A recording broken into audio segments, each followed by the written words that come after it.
So in the spirit of disclaimers with Russ and with Bill, the views expressed are hopefully my own and my co-author, John Mayo, although he might disagree with some of the things that I say or certainly how I say them. So what we're looking at is the evolution of contracting, and we're going to look at the industry in terms of its deregulation since the Staggers Act. And just to provide motivation for this soon-to-be paper, policymaking is obviously always concerned with the appropriate government oversight. How far should government reach into particular industries? And lessons often emerge from looking historically, in particular, what worked well and what didn't work at all, and what were the sources for those benefits. And here, and it's been referred to many times, the Staggers Act is a natural thing to look at. According to the Senate report 104-176, the Interstate Commerce Commission Sunset Act, the most successful rail transportation legislation ever produced, resulting in restoration of the financial health of the industry. And I think that's best exhibited by probably the most used chart in rail history, this one. And it wouldn't be a colloquium if this was not presented. It should be presented. I actually have a Rio special issue paper where I've tried to put it in, but the Wes Wilson and Dick Schmolensee said, listen, that thing's appeared so many times, let's just let sleeping dogs lie. Fine. But nevertheless, it tells a strikingly wonderful portrayal of deregulation. The act passes in 1980. Productivity takes off in terms of revenue ton miles per constant dollar of operating expenses. Volume takes off in terms of revenue, inflation-adjusted, I'm sorry, in terms of ton miles. Revenue falls and the actual rates that are charged fall. And this goes up to 2013. If it extended to 2015, it would look a little different, but not so much different that, for all intent and purpose, this was a dramatic success. And from that deregulation, it spurred several analyses. Some of them were on prices. Certainly Mark's earliest work here, what happened to prices is a function of the Staggers Act. What happened to costs, some of the work by Ellig and Winston, and then later on efficiencies. So productivity in particular, Wes Wilson's work. So all of this has been resoundingly interesting from an economic standpoint, but recognize that deregulation is multifaceted here. In particular, sorry about that, it did many things. Staggers did many things beyond what's encapsulated in that chart. The timeline for rail abandonment proceedings, it certainly expedited the merger review process. It facilitated entry into the industry. It allowed greater regulatory exemptions to the ICC for holding without having to have a hearing requirement. Pricing became much more flexible. One of the things, though, that some would argue, and I think Mark Burton might argue this, is it expanded the ability to contract, and that's what we're going to look at in this paper by clarifying the filing process and this issue, though, related to common carrier obligations. By the way, I'm monitoring myself as well. One of the benefits of being the moderator, you guys don't know how many minutes I've been talking. This is wonderful. I haven't even started according to my clock. All right, so it was this grant of contracting authority that John and I are going to look at in this paper, and it started pre-Staggers in the ICC in 1978. There was some initial liberalization, but there's just really not a big uptick in contracts. It wasn't until Staggers that there was this use of contracts that was liberal, but it was not unlimited by any means. And the key features here was this expedited complaint process within 30 to 60 days of filing. And also, if it was approved, that was it. No challenges furthermore would be allowed. And it brought in the role of the courts, either the state courts or district courts on challenges. And the big one is obviously contracts were confidential, considered confidential between the contracting parties. Now, one limitation, obviously, is this restrictions to enter future contracts such that rail carriers could still meet their common carrier obligations. All right, so from that perspective, though, the grant of contracting authority in '84, at least, by the ICC in 2 quotes was considered very positive, that contract rate making had proven to be one of the more successful deregulatory measures provided, besides all of the other benefits of rail abandonments, mergers, and pricing flexibility. And also contracting was beneficial for both railroads and shippers. And the rationale or the reasoning behind that is not surprising. The ability to secure sort of the stable and predictable business that contracts allow, to price flexibly to meet the changing conditions of markets, to potentially tailor conditions to a particular shipper, and then obviously confidentiality for both rail carriers and shippers. All right, so that's sort of the setup or the preamble. In the literature, in econ, there's a literature called transaction cost economics. And what it does is it tries to explain why firms organize one way versus another, spot markets to contracts, to hybrid forms of organization. One could think alliances and joint ventures, to all the way up to vertical integration. Now, recognize spot markets contracting is just but one means that firms organize economic activity. Spot markets might be possible and maybe advantageous when it's pretty easy, when communication and coordination between 2 contracting parties is simple. In other words, there's no relationship-specific investments that might be required. There's limited uncertainty, and some, at least one of my previous dissertation advisors, Oliver Williamson, would argue if they're relatively infrequent. But the provision of some goods, and we've talked about this through Burton and Gallimore's paper, require some substantial investments, in particular some sunk cost investments. This might give rise to conditions of what's called opportunism, or you can think of this as quasi-rent expropriation. Once you've sunk a certain level of assets in, I'm going to act opportunistically and try to extract greater rents from you. It started with the Coase theorem all the way through one of my dissertation advisors, Oliver Williamson, to a series of other papers and people like me who continue looking at why firms organize one way versus another.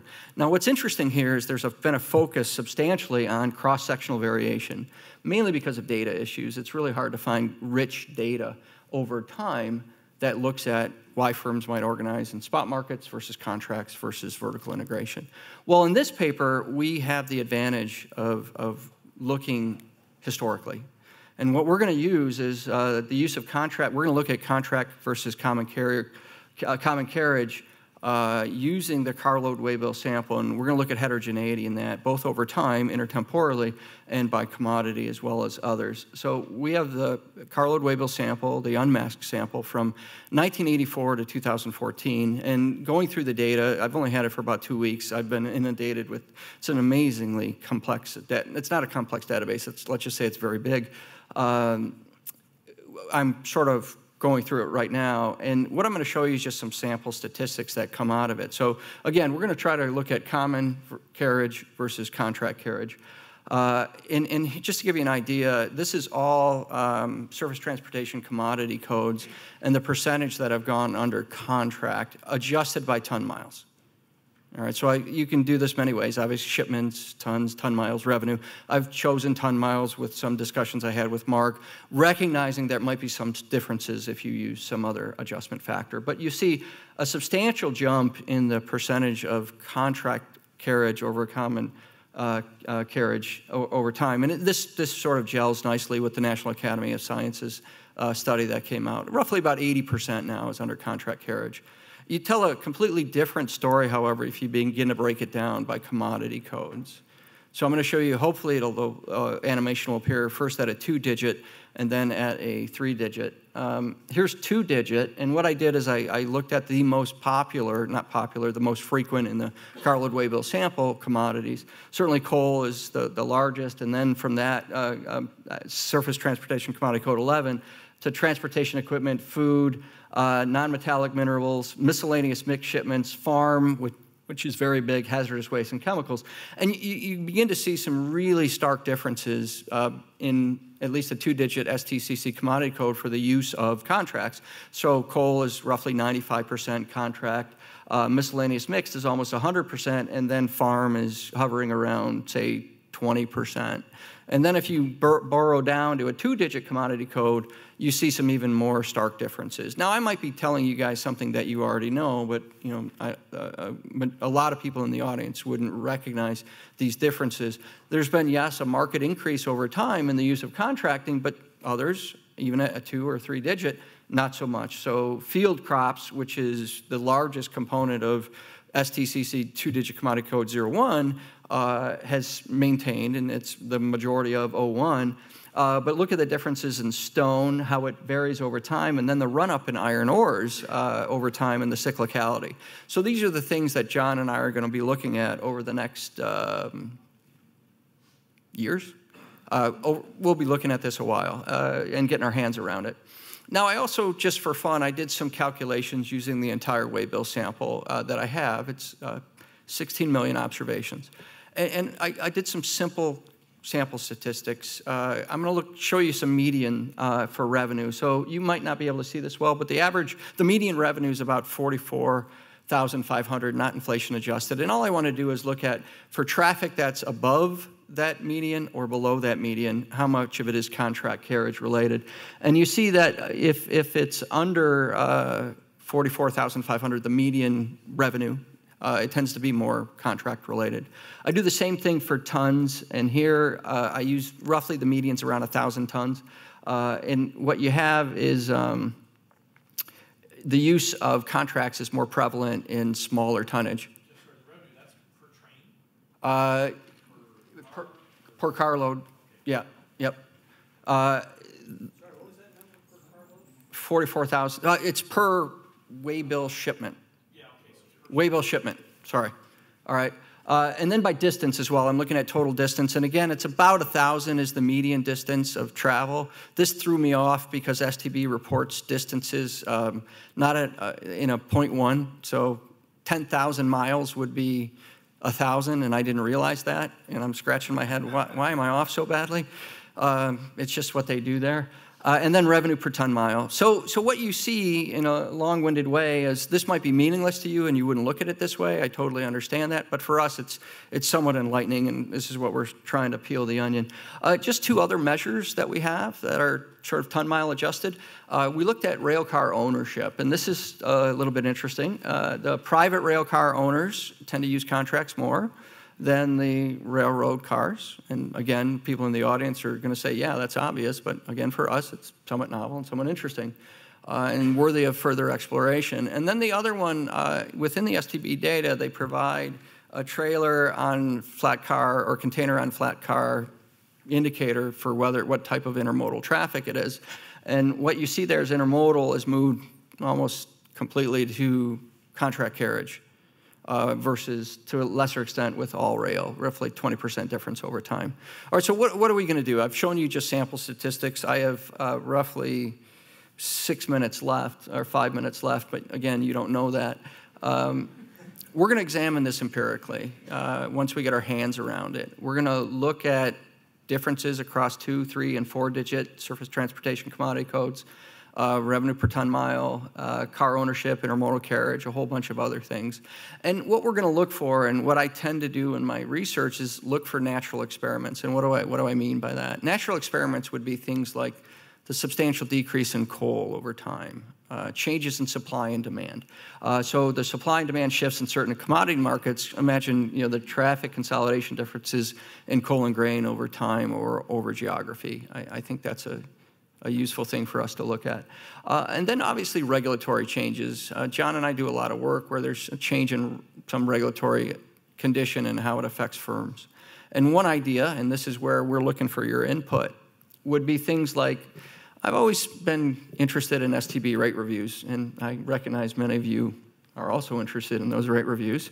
But from the standpoint of the following, does it trigger changes in the way in which you think about contracting when a rate review comes up for either you or your competitor that's shipping very similar commodity types? Does it spur you to move, regardless of the outcome or maybe because of the outcome, whether it was found to be reasonable, unreasonable, or actually settled? And so one idea we would have would be to look at regular STB rate reviews over time. It's a data set I've already put together and see what effect that has on changing the amount of contract carriage over time, okay, or in a particular commodity type. The other would be, and again, I'm just spitballing here, I've been thinking about other intermodal traffic and how that might affect rail. So the Department of Transportation in 1991 froze long combination vehicle length and weight limits. So this obviously limited the amount of traffic, and this would probably be for miscellaneous mixed shipments more than anything, the amount of traffic that truckers could haul. Did that have an effect on moving some more shipment over to rail, or if that's true, moving that to contract carriage? So that's some of the things that we're looking at, focusing on the right-hand side of this, and those are the issues that we hope to go forth. Now, what we would love to look at, but the contract waybill sample doesn't provide, is obviously contract duration, contract length, contract terms, things of that nature. And we're trying to do some deep dive discussions with some of the Class 1 carriers just to help us become educated on the use of contracts in freight rail. With that, I'm going to prove to you I'm at 4 minutes left. So I could take questions, or I could not take questions. It's up to me because I'm the boss. Any questions?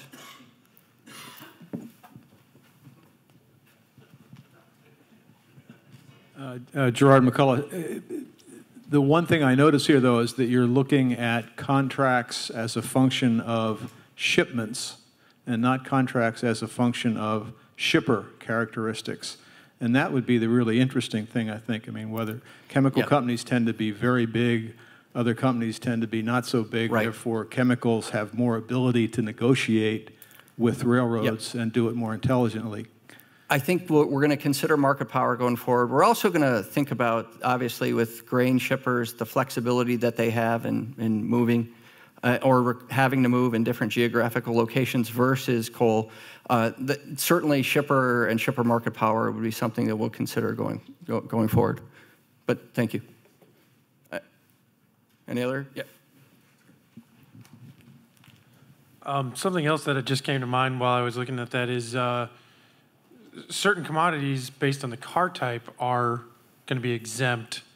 Does that exemption from regulation have an effect on the proportion of traffic that moves by?